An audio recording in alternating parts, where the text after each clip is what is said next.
I'm at 7 miles after an hour and 56 minutes. Not great, but not bad for pushing 50 and dragging my ass over uneven terrain out here. That's a little over a 16-minute mile. While I'm happy enough with it, there's room for improvement, as there always is. Rucking, that's where it's at when it comes to the basics of collapse prepper fitness. And if you stick around for the video, I will tell you why, and also how you can make a huge change in your own fitness and readiness with this very simple exercise. Woo! Welcome to the wasteland, my friends.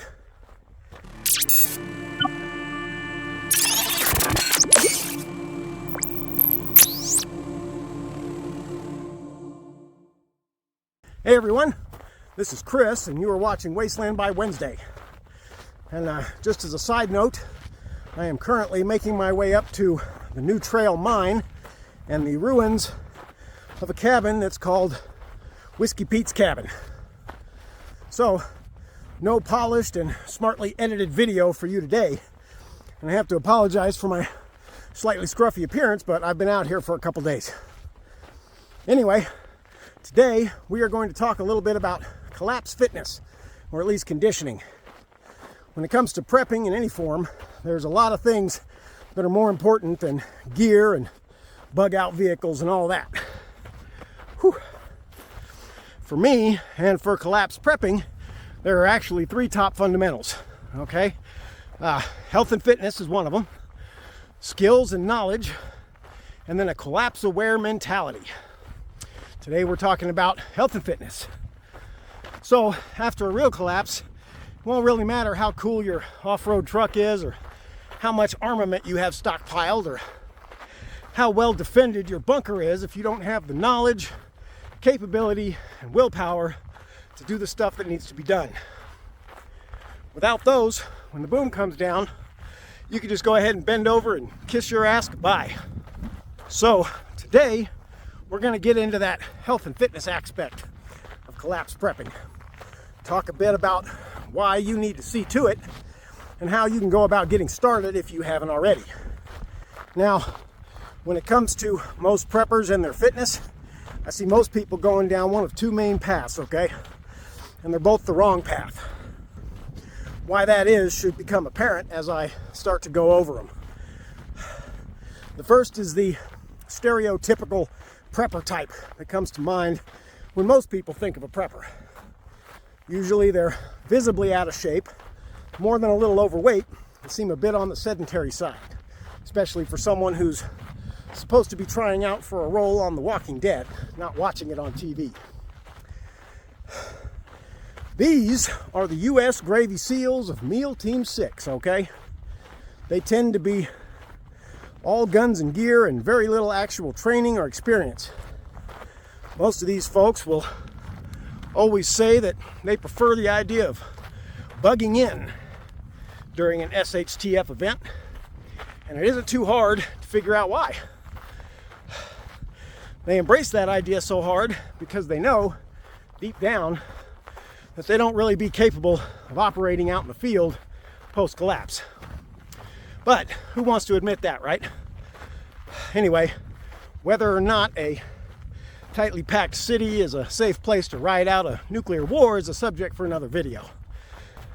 Now, our second path most preppers tend to follow when it comes to fitness is becoming musclehead types, right?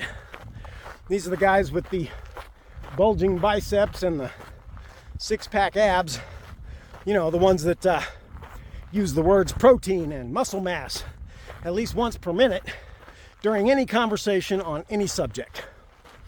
Are they strong? Sure. Fit? Certainly, in a way. But are they really conditioned for life in a post-collapse world? Not likely. Many of them slack pretty hard on cardio and almost completely ignore endurance. They're often strong, but while strength is a very important part of collapse fitness, it has to be functional strength. Okay, what our muscle heads focus on is that kind of gym body cosmetic strength that looks great cruising Venice Beach in SoCal, but it wouldn't have served you very well hitting Omaha Beach in 1940s France. And that's more what collapse is going to be like. So don't be like these types, okay? That kind of thing is all well and good while society is functioning and active around you. But after the fall, not so much. Post-collapse, the world is going to be a very demanding place, both mentally and physically. And you're going to need to be able to do things and go places under your own physical power. And you will have to do so fast and across rough terrain. This is where something like rucking comes in. Now, collapse fitness is about more than just rucking, of course, but rucking is a great way to get started and to build the physical foundation for everything else. Yes, you still need to do strength training. And yes, you still need to work on the high intensity stuff like, burst sprinting and all that. But everything will come back to your endurance capability. Or capacity, I should say, not capability. Now, the primary fundamental for all aspects of collapse prep fitness is to train and practice by doing the same things that you will be doing regularly in a post-collapse world. That's how you'll build functional strength and fitness and also develop good muscle memory for various tasks. In our post-collapse future, you're going to be swimming and climbing, chopping wood and moving logs and rocks. You'll be digging holes and sawing lumber, and yeah, you'll be doing a shit ton of distance marching over uneven, rough terrain while carrying a heavy load. That's just how it's going to be. So, my friends, if you do nothing else to prep for physical fitness, get out there and move. Throw on a pack, strap into some boots, and go out and ruck it up somewhere. You don't have to go all extreme and try to qualify for your EIB right away. That's just a path to injury, especially if you're starting out. There's a lot of good info out there about rucking and how to get started. And I'll link a good outline program article from my website down in the description below if you want to check it out. Something to get you started making a basic plan.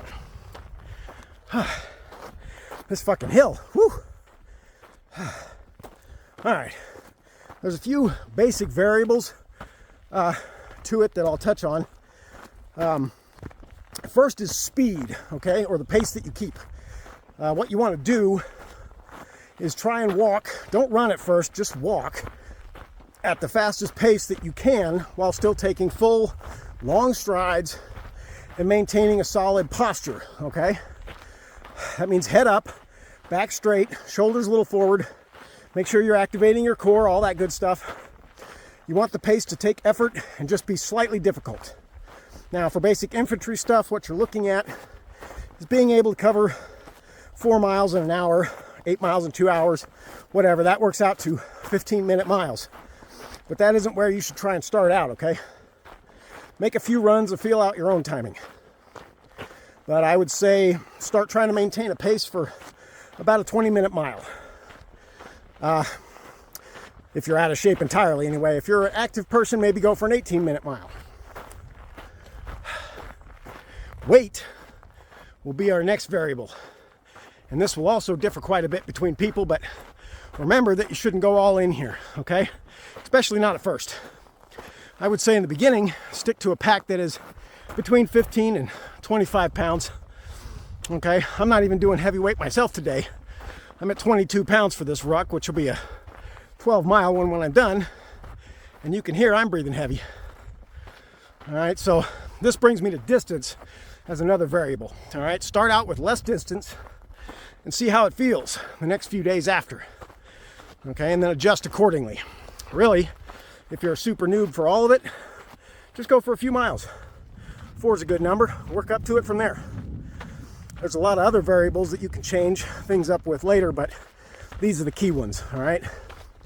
Once you get more advanced, you can start adding in the hills, eventually get to the rougher trails and such. Really start building out those stabilizer muscles. Another thing when it comes to that core tenet of doing things as they will be done post-collapse, wear boots and pants, guys. Not tennis shoes and ranger panties, boots and pants. Okay, look, You can wear some shorts when it's hot as my Mojave Desert out here, but no compromise on the boots, all right? When you first start out, you're gonna trash your feet pretty good. And that's important because that's how you develop all the good calluses in the right places, which will, of course, defend your feet later. Hydration is another super important part of any fitness regimen.